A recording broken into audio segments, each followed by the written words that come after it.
Jose, it's an incredible zechus to be able to learn with all of you today. So today's daf is Daf Vav. Page 6 in Yevamos. We're actually going to pick up on Daf Hamid Beis 5b, and we are picking up Aharon, which is 2, 4, 6, 7 lines up from the bottom. So remember again, just to reorient ourselves a little bit, we left off in the middle of the sugya of trying to figure out why we need the drasha of Eshes, of Achos Ishto, the sister's wife, or the wife's sister, I should say, I'm sorry.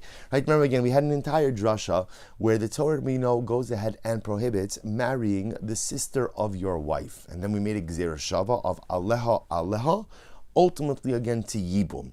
Now, what's interesting about this is as follows. So one's wife's sister is an Isser Kares, it's an Isser Erva. And yet, amazingly enough, the Torah to give us a pasuk that yibum in this scenario is Aser. And obviously, if the Torah has to provide a pasuk, that means that without the pasuk, I would have thought that yibum would be mutter even in a situation of an Isser Kares. So the Gemara says, Itzterich, the pasuk of Achos Ishto is necessary. So if you look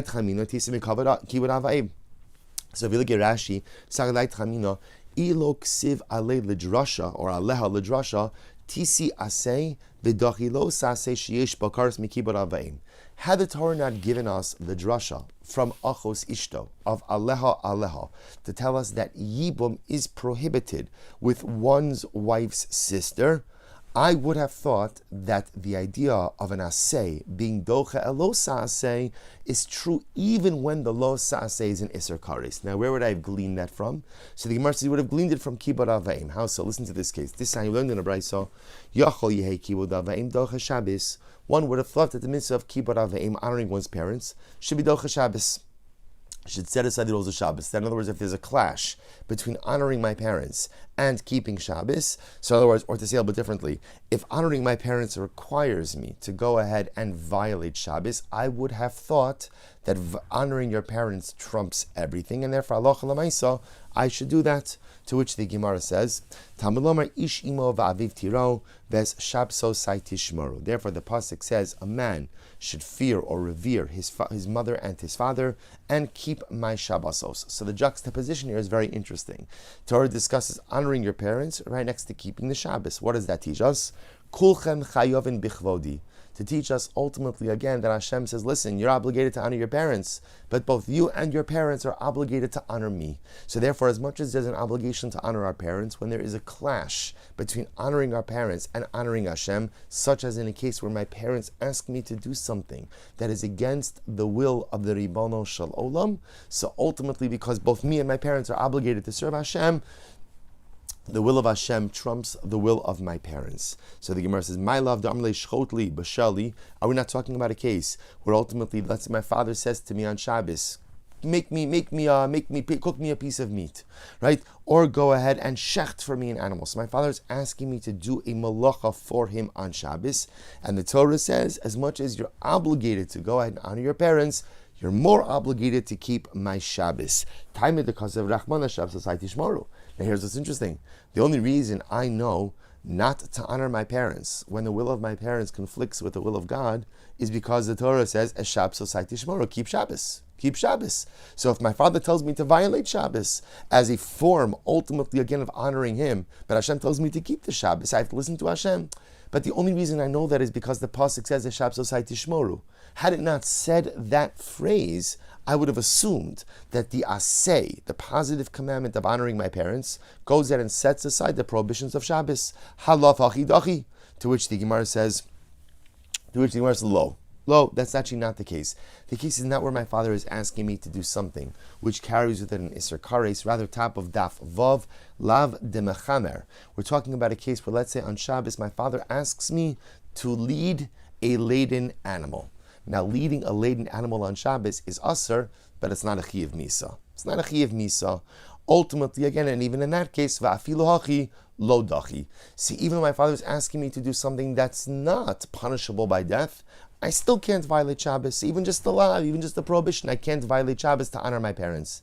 To which the Gemara says, Ela de kaimelon, de asya se v'dachi lo sase, ligmar mehacha, de lo litchi. So the Gemara says, 1 second. If that's the case, when my father tells me to lead a laden animal, I say no. I say no. Why? Because I have an obligation to honor my father. But again, the obligation to honor my father doesn't set aside the prohibitions of Shabbos. Says the Gemara, is this not a proof then that an asay doesn't set aside a lo sa'aseh, right? In other words, doesn't this overturn everything we've been talking about until now? So maybe we're wrong. Maybe our whole premise is flawed. And maybe an asay doesn't set aside a lo sa'aseh.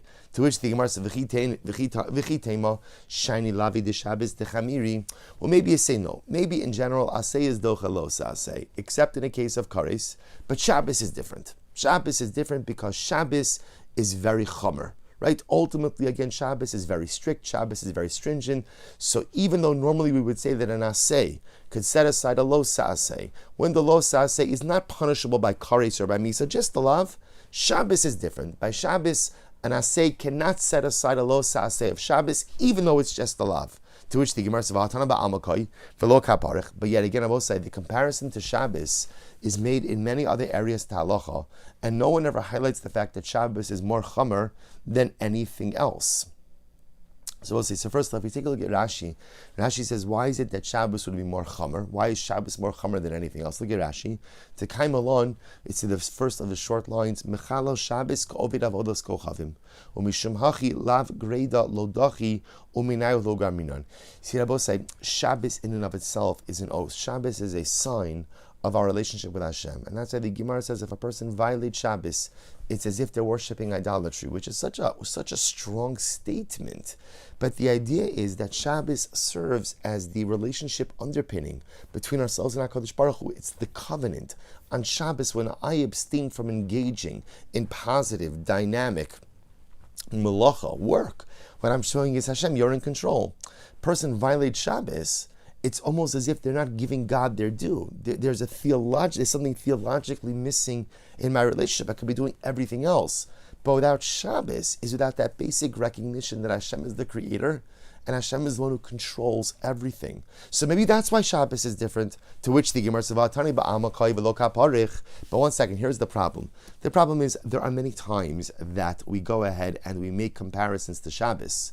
And never do we say, no, you can't make comparisons to Shabbos because Shabbos is more chomer. To which the Gemara says, Desanya, for example, Yachol Amarlo Aviv Hitame, Osha Amarlo Al Tachzir Yachol Yishmalo. You might have thought that if your father tells you to become Tameh, now this is about a Kohen. Let's say a man is a Kohen. Obviously, if he's a Kohen, his father is a Kohen. And his father says, I want you to go to this Levaya. I want you to go to this funeral. I want you to go to a cemetery. Now again, my father's telling me to go to a cemetery, but I'm a Kohen who's not allowed to go ahead and become Tameh. Or, let's say I find a lost object. There's a biblical obligation to return lost object. My father says, I don't want you returning it. So here I have a clash between what my father is telling me to do and what the Torah is telling me to do. So you might have thought that Kibud Av Va'im requires me to listen to my father. Talmud Lomar, Ishimo Va'aviv Tiro Ve'shabsosai Tishmoru. So interesting, the Pasuk says, a man should revere his mother and his father and keep my Shabbosos. Kulchem Chayovin Bichvodi. All of you are obligated to honor me. So it's interesting. Shabbos is kind of used as the paradigm, the Gemara says. It's used as the paradigm, right? The paradigm is just like everybody's obligated to keep Shabbos, it applies to every mitzvah. So anytime my father or my mother ask me to violate a mitzvah, so you would make a halachic calculation, well, there's a positive commandment to honor my parents, and there's a prohibition to do whatever it is that my parents are asking me to do. I, the aseh of kibbut avayim shebidocha the lo saseh, kamash b'lo no, kamash b'lo Hashem says, aseh docha lo saseh works, God says, when it's two things I'm telling you to do. But lamaisa, if your parents tell you to do something that's against me, that doesn't work. You can't use aseh docha lo saseh, because again, both you and your parents are obligated in the honor of HaKadosh Baruch Hu. Ela mishum di'ikal mifrach. But rather, again, here's the pircha. Here's why you can't compare malahonach shekein hechshe mitzvah. So here's what's interesting. In the case of Shabbos, what's interesting is as follows. So when my father asks me to go ahead and cook something or shecht something on Shabbos, so there, the very violation is the mechanism through which I would fulfill the mitzvah of kibbut avayim. So when the mechanism of fulfillment of the mitzvah of kibbut avayim is in and of itself a prohibited act, that's when the Torah says you can't do that. It's different though in the Yibum case, because remember, look at Rashi just a moment. Ella, the olam da amrle shachot li b'sheli v'afilo achilo. It's tirchaleh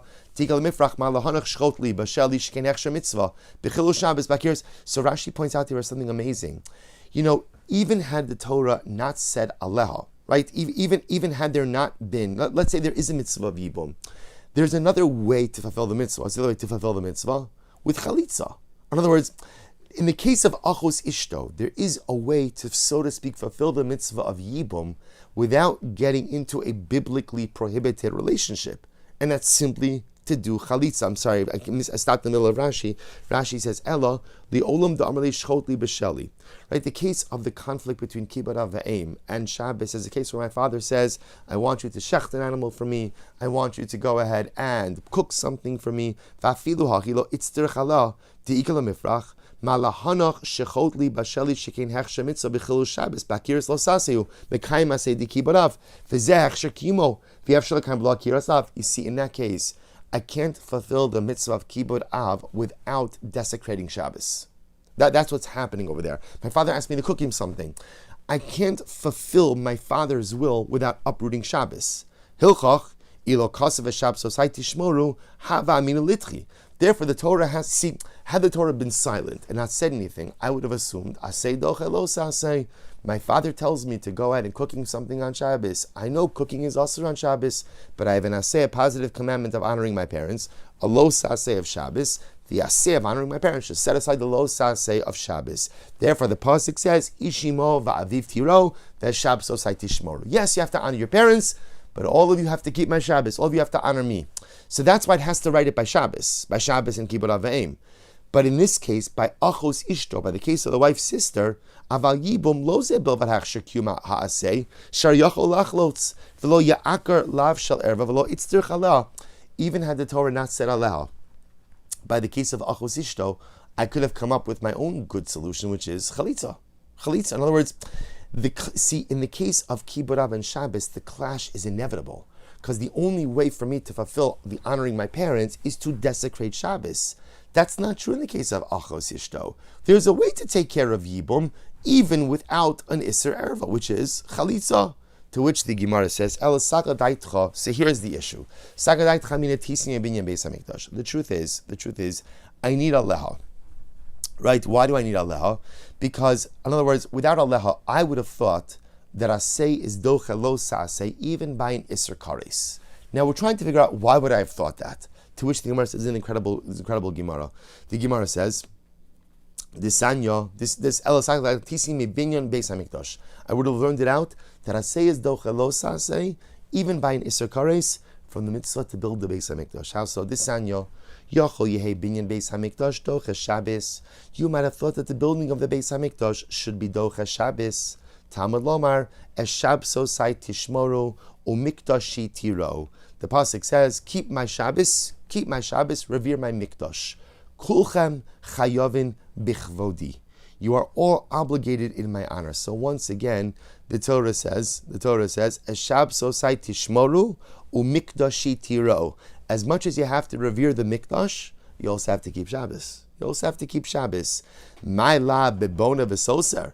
Now, what does it mean? Isn't the Torah warning us against building and demolishing, which again are avos malachos, primary categories of labor, which if done on Shabbos intentionally, are punishable by kares? The time of the Kasev Rachman Shabbos I tishmoru. Now, the only reason I'm not going to build the Beis Hamikdash on Shabbos is because the Torah tells me, keep Shabbos. Halav hachi. Had the Torah remained silent, what conclusion would I have reached? Ilav hachi. Ilav hachi dachi. Had the Torah not said anything, I would have assumed that asay is doche lo sa'asay even by an iser kares. Well, so let me just pause here for just a moment, just so we're keeping on track. Remember, what the Gemara is trying to figure out is as follows. We have a drasha by the case of achos ishto, right? 2 blot ago, or was it on Gimel days, right? We learned that the source for our first Mishnah, that where there is an erva, there's no yibum, and where there's an erva, she exempts her tzara, and tzara's tzara, right? She exempts her co-wife koi from yibum. And all of that is learned out from the pasuk of achos ishto, my wife's sister. And specifically, there's an extra word in that pasuk aleha, which creates a gzera shava between the prohibition to marry your wife's sister and yibum. Links the two to teach me what? Just like my wife's sister is usher to me in a regular scenario, she's also usher to me in a Yibum scenario. In a Yibum scenario. Now, what's interesting about this is as follows. So the Torah is going out of its way to teach me that I can't do Yibum in a situation of an Isser Kares. To which the Gemara says that's interesting, because the fact that you had to make that Gzeir Shava tells me that I would have thought that Asay is Doche Lo Sa'asay even with an Isser Kares. So we're trying to figure out, why would you have thought that? Why would you have thought that? So now we're suggesting maybe from Binyan Beis HaMikdash, from the fact that the Torah has to say, Eshab society shmor umikdash itiro. From the fact that the Torah says, keep my Shabbos, but watch out for my Mikdash, tells me that I would have thought that I could build the Beis HaMikdash even on Shabbos. I would have thought the asay of building the Beis HaMikdash should be docha the lo sa'asay of building of malacha on Shabbos, which is an Isser Kares. To which the Gemara says, lo, lav de mechamer. It could be that the Torah is prohibiting, ultimately is not binyan and steer, not building, but perhaps it is prohibiting leading a laden animal. This seems to be a favorite. And the Torah is telling me that even a lesser transgression, like leading a laden animal, which is just a lav, just a prohibition, can also not be done on Shabbos for the sake of building the Mikdash. Well, if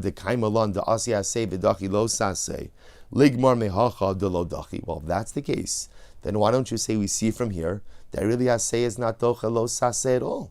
So you're telling me now that even for the asay, for the obligation to build the Beis HaMikdash, you can't go ahead and set aside Shabbos even with just the lav, even with just the prohibition. Forget about kares, even just the prohibition. So doesn't this show me that asay is not docha lo saseh? So maybe once again you'll say Shabbos is different because Shabbos is chomer, right? Again, like we saw before, like Rashi said, why is Shabbos chomer? Because the Gemara says whoever violates Shabbos, it's as if you worshipped avodah zarah chas v'shalom. To which the Gemara says, here's the problem: but there are many times that the Tana brings up this comparison to Shabbos, and yet never brings up the fact that Shabbos is more chomer. Disanya, it's going across the same thing. Yachol amrlo aviv hitameh. Osha amrlo al tachzir.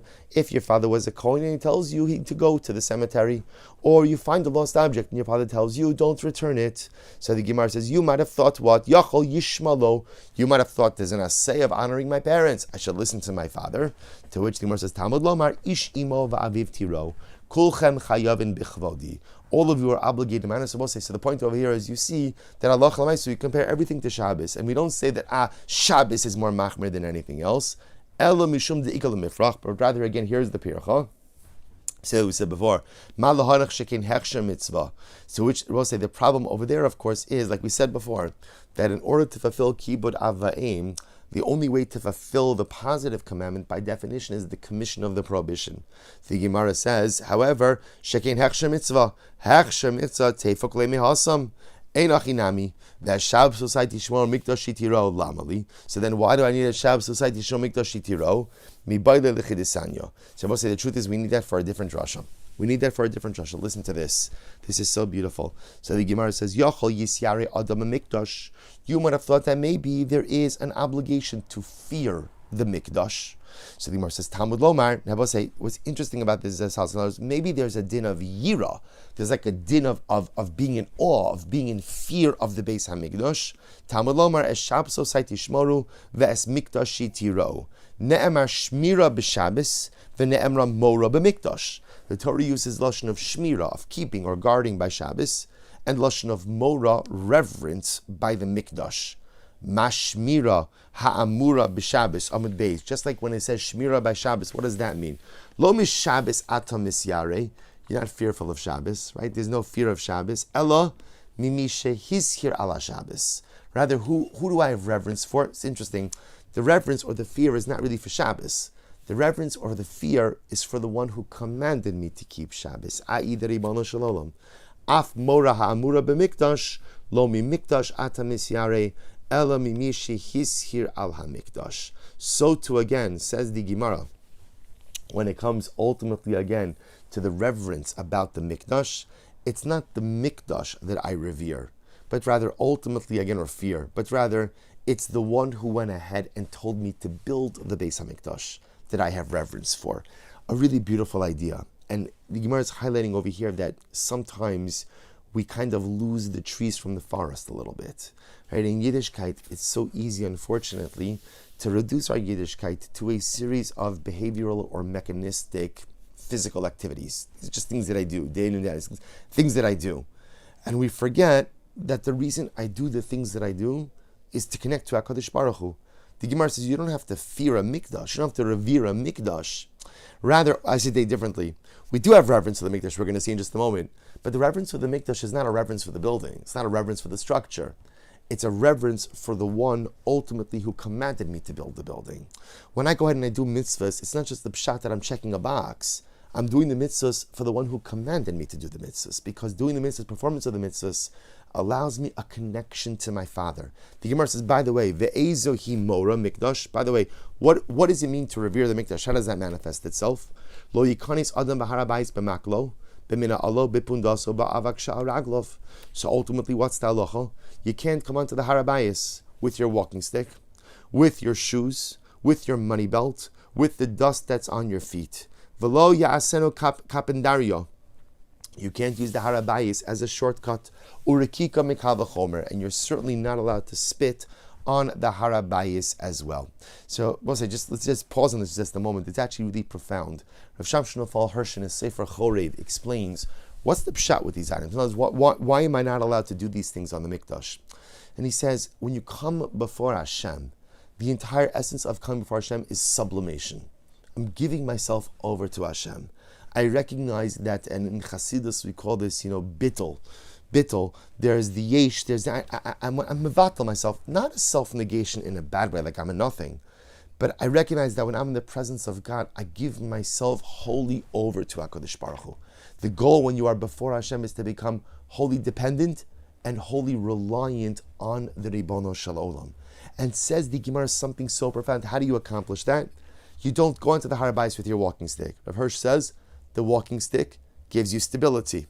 Your shoes give you stability, the ability to walk, right? When you wear shoes, Baruch Hashem, you don't have to worry about them. My grandmother, Zechus Rachael, was on the death march, spoke about the idea that if you didn't have shoes, you were done. You could go without food, you could go without clothing, but shoes, you could not make it without shoes. So a shoe gives me a certain level, not just of comfort, but of confidence. Your wallet, your money belt. If I've got my money, I've got my credit cards, I've got security, right? So the idea is when you come before Hashem, you give up all of these things. Avak she'al gabe raglov. What does it mean, the dust on your feet? So it's interesting. In the Sifrei Chasidus, they explain that avak she'al raglov is like avak. Avak, we use like avak lashon hara. Avak she'al raglov, dust. Sometimes you have dust on your feet. And the truth is, it's not a big deal. You could ignore it, you could leave it. You have to dust off your feet before you come onto the harabayis. In life, there's like avak, there's dust that we have. The dust are kind of like the little things we do that I know are not good. I know I should not be doing it. Are they the biggest deal in the world? Are they the biggest averos, the most horrendous things? No. But I know I shouldn't be doing them. But for whatever the reason, either because, I don't think about it, or maybe I just don't have enough courage or strength or will to be able just to dust my feet off. But when you come to the harabayis, that's the time to make a resolution. I'm getting rid of the avak sha'aragel. These are not the big averos. These are not the big things.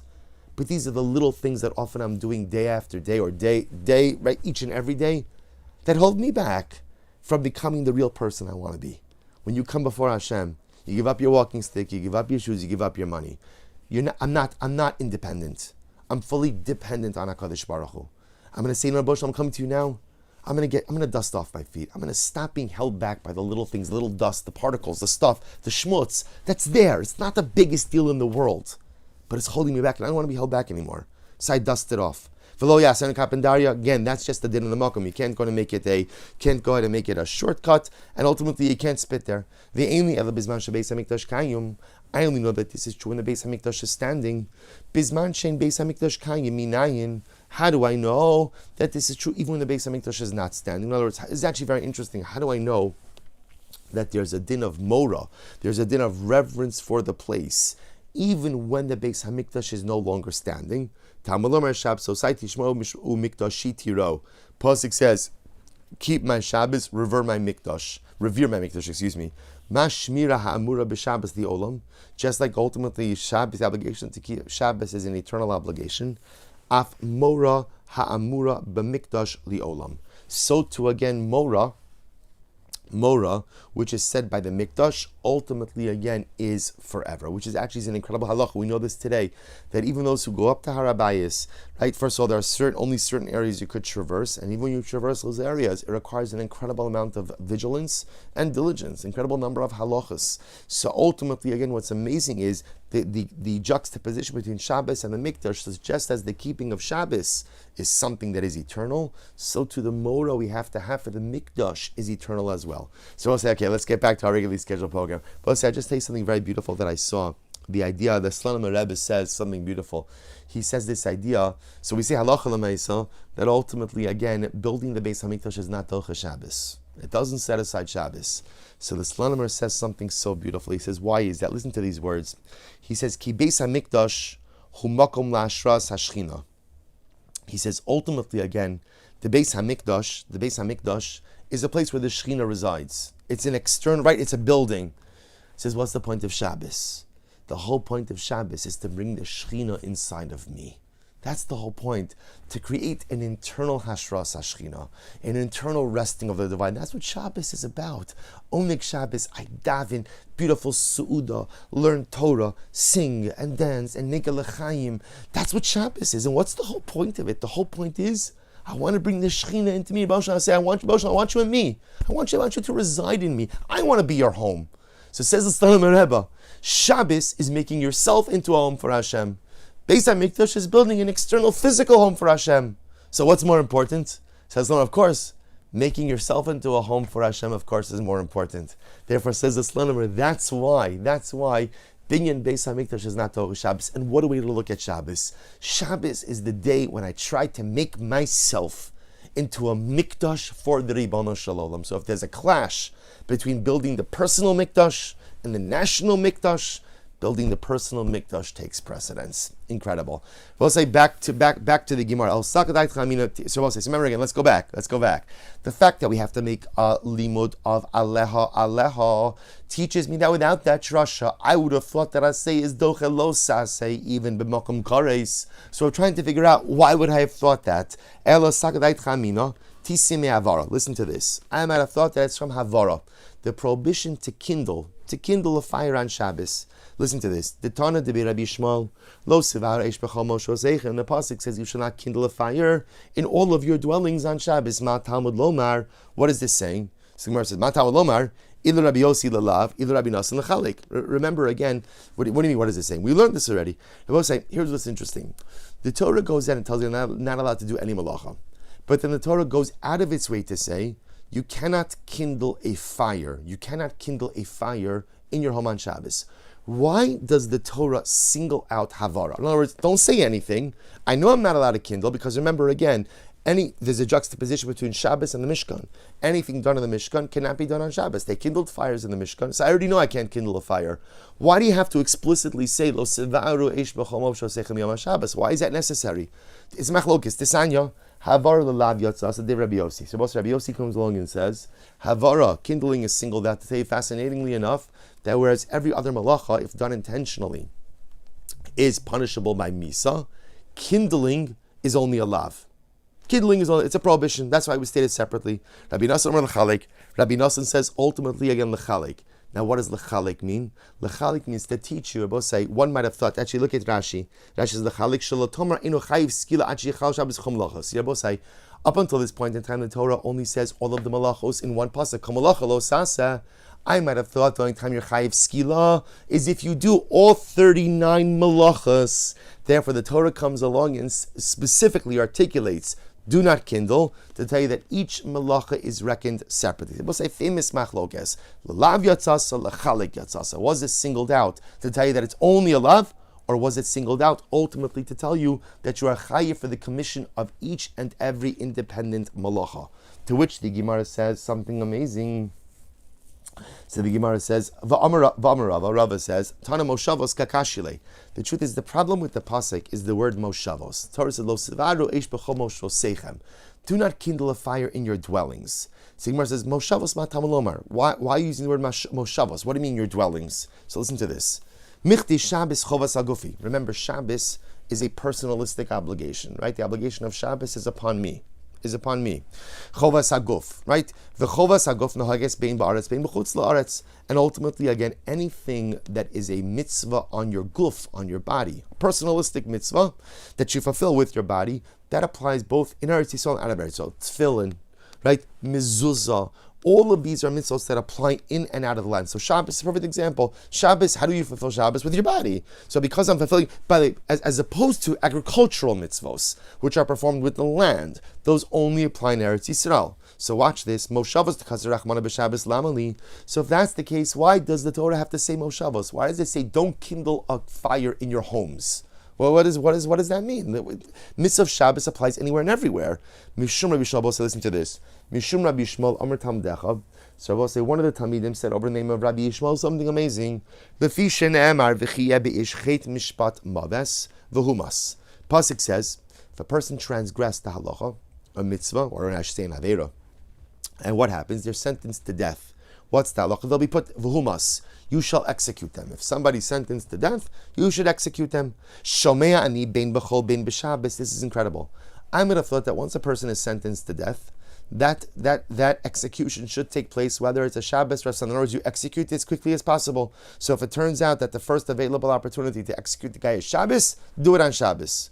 Umani mekayim mechalaleha mos yumas. But what about the fact that I remember again, one of the 39 malachos is shchita, right? Is slaughtering. Doesn't that apply to also executing a person? The Torah says, Mechaleh mos yumas, anyone who violates the Shabbos is put to death. I would have thought, Bishar malachos chutz mimisas bezdin. I might have thought that applies to any other malacha, but not what? But not misas bezdin.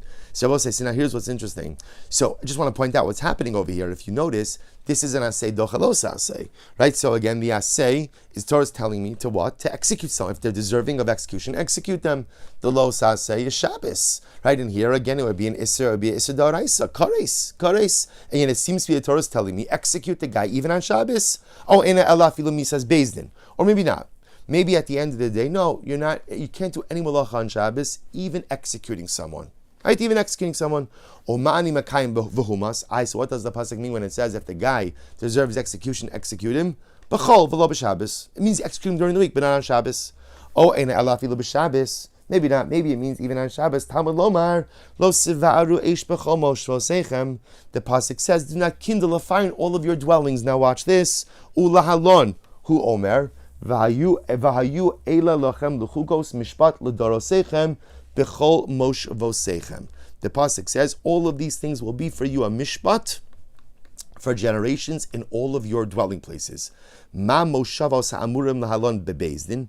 Just like ultimately, again, the moshavos referred to in that pasuk, in that second pasuk, referring to bezdin. Af moshavos ha'amurim kan bebezdin. So too over here, the moshavos, so I will say, is incredible. The Torah is saying, Lo sivar ish b'chol moshvosechem, is coming to teach you that you can't even quote unquote kindle a fire where? Even in Beis Din. Now I will say, by the way, what does kindling a fire have to do with execution? Because remember again, one of the forms of execution we have is sreifa. The way they would go ahead and perform sreifa is they would melt lead. So that's ultimately, again, that's kindling. That requires a fire, that requires cooking. So ultimately, again, the Torah, so it's incredible. So we're making a gzer shava of moshavos. That when the Torah says, Lo sivarish v'chol moshvosechem yom Shabbos, Torah is still be telling me, don't kindle fire in your home. I know that, because Shabbos is a mitzvah on the guf, on the body. So I have to keep Shabbos no matter where I am. Moshavos is talking about even Beis Din, even if Beis Din has an obligation to execute someone, we don't do it on Shabbos. So the Gemara says, "Amrachmano lo sevaru." Ultimately, again, the Torah says, "Do not kindle, do not kindle." My love, Rabbi Nosson, Damar lechalik yatzas. I will say, doesn't this line up well? Is this not reflective, ultimately, again, of the view of Rabbi Nosson? Right? Rabbi Nosson holds that halacha l'maisa. That remember, Rabbi Nosson was of the opinion of lechalik, right? Rabbi Nosson comes along and says kindling is an iser kares, and the only reason the Torah singled it out was why? Because halacha l'maisa singled out to teach you that you're chayav for each and every malacha independently. But this would have been a perfect example. This would have been an asay of execution, docha alosa asay, ultimately again of Shabbos, an iser kares, and the Torah is coming out of its way to tell me, no, you can't do this. The time of the kasav rachmana lo sivaru. Torah is telling me don't kindle. So the Gemara says, halav hachi, if had the Torah not said this, ultimately dachi. So we'll say, here it is. Here's an example of where I have an asay docha lo. I would have thought that the asay of executing someone, right, once based and past the judgment, executing them, that's the asay. I would have thought an asay is docha alosa asay. What's the losa asay? Right, kindling on Shabbos. And I would have thought that, it had the Torah not said, lo sevaru eish b'chol moshvosechem, Kizeru Shava of Moshe, which teaches me I can't go ahead and execute on Shabbos. But again, without that drasha, I would have assumed I could. Why? Because asay docha lo sasay, and this is true even in asay docha lo sasay, where the lo sasay is an iser kares. Loop this back around. Now I understand what I would have thought, that maybe there is an obligation of yibum even with my wife's sister. It's an iser kares, okay, but it's an asay of yibum being docha lo sasay of erva. That's why I need aleha by achos ishto to teach me that no. The same way over here that the Torah has to teach me Moshe Osechem, that no, you can't go ahead and violate Shabbos for the sake of executing this guy. Incredible. To which the Gemara says, by the way, lo. The time because Rahman lo savara halav achidachi lo Rabbi Yossi v'tehavi. So the Gemara says lo Rabbi Yossi. Halav achidachi. To which the Gemara says lo Rabbi Yossi v'tehavi nami Rabbi Yossi. Emar da'am Rabbi Yossi havar lelav yatzasa havar greidasa havar debased in bishul psilihi. So ultimately, you're going to both say this is incredible. Remember, this could work even according to Rabbi Yossi, because even Rabbi Yossi, who said that the reason why havara was singled out because it's a lav. So therefore, again, executing someone on Shabbos would really potentially only be the lav. It's not true, because remember, by sreifa, like we just said before, there's two pieces. There's the kindling of the fire, and there's the cooking of the lead, right? Heating up the lead, taken from a solid to a liquid, is cooking. That's also an Issa D'Oraisa, right? So that does carry with it an Isser Kares. Even according to Rabbi Yossi, this is a good case. This is a good case. The Gemara says, V'amrav Sheshes, Mali Bishul Psila, Mali Bishul Samamonim. And ultimately, because Rav Shesha says, what does it matter? If you're going ahead and you're cooking, psila literally means a wick. It means a piece of lead, or you're going ahead and you're cooking herbs. So therefore, we'll want to pause over here for just a moment. So I'll just point out something amazing, that ultimately, again, so now we see why, remember, this whole thing was trying to figure out, why do I need a pasuk or a gzeir shava of aleha from achos ishto, ultimately again to yibum, to teach me that I can't do yibum with my wife's sister. In other words, obviously, with the reason I need that drasha is because without the drasha, I would have assumed the asay of yibum is docha the lo asay of my wife's sister, even though that erva is an iser kares. And all we've been trying to show is, why would you think that a positive commandment sets aside a prohibition that has a penalty of kares? To which the Gemara says, here it is. We've given multiple examples. This last one over here says from Shabbos. From Shabbos, I would have thought that the asay to execute someone is docha the lo asay of kindling a fire for the sake of execution. I would have thought that. And again, indeed, that would have been the halacha had the Torah not taught me the limud of Moshe Osechem. So you see that that's the havamina. You see that that's the mindset, that asay is docha lo asay is so strong that a positive commandment can even set aside a prohibition of kares. Therefore, the Torah has to go out of its way in these multiple scenarios to teach me that that is not the case. Although asay is docha lo asay, that is true. At least for now, it's not going to be docha a lo asay, which carries with it a penalty of kares. And again, for us, the reason why this is important is because, again, even though normally yibum is an asay docha lo asay, in the case where the yavama, where the woman falling to me in yibum, is an isser erva, which is punishable by kares, by misa, then the asay of yibum will not be docha the lo asay of erva. Beautiful. Well, I'll just end off with one beautiful ha'ara. You know, Gemara just quoted this machlokes by havara, right? By kindling. Why does the Torah single out kindling? So havara lechalik yatzasa, right? Lelav yatzasa. Well, say if you think about this just a moment, you know, the Svarim bring down that havara kindling a fire often represents kas. Fire represents kas. So I saw something truly beautiful brought down in the name of, did I see it in the name of, I'm going to find it, 1 second, I'm sorry. In the name of the Baal Shem Tov HaKadosh. Baal Shem Tov HaKadosh brings down something amazing. So havara kindling represents kas. The Rebbe said kas. What does it do? L'chalik. it divides. So what does it divide? Here the Baal Shem Tov says something so beautiful. It divides in two ways. Number one, it divides people, which is obvious. You get angry at someone, you create divisiveness. We're not together. It divides. But says the Rebbe something amazing. It also divides between the guf and the nefesh, the body and the soul. When a person gets angry, they lose sight of their ruchnius. When a person gets angry, they lose sight of their neshama. When I get angry, my animalistic, almost tendencies and behaviors, they kick in. Havara, kas, lechalik. It pulls apart the neshama and the guf. My whole life, what am I trying to do? I'm trying to keep my guf in check. I'm trying to create a synergistic partnership between body and soul. I want my body to be the vehicle of my soul, not to be the enemy of my soul. I want my body to do incredible things. But in order to do that, the soul has to be the dominant partner in that synergistic partnership. The soul has to be the dominant voice. The soul has to be in the driver's seat. And you know what's so dangerous about anger? L'chalik. It divides the heart. It divides the neshama and the guf. It pulls apart the neshama and the guf. And when the neshama is pulled out of the guf, chas v'shalom, there's no telling what terrible things the guf could do when it is not being steered and not being directed by the neshama. So we have to be so careful with anger. There are times where anger is warranted.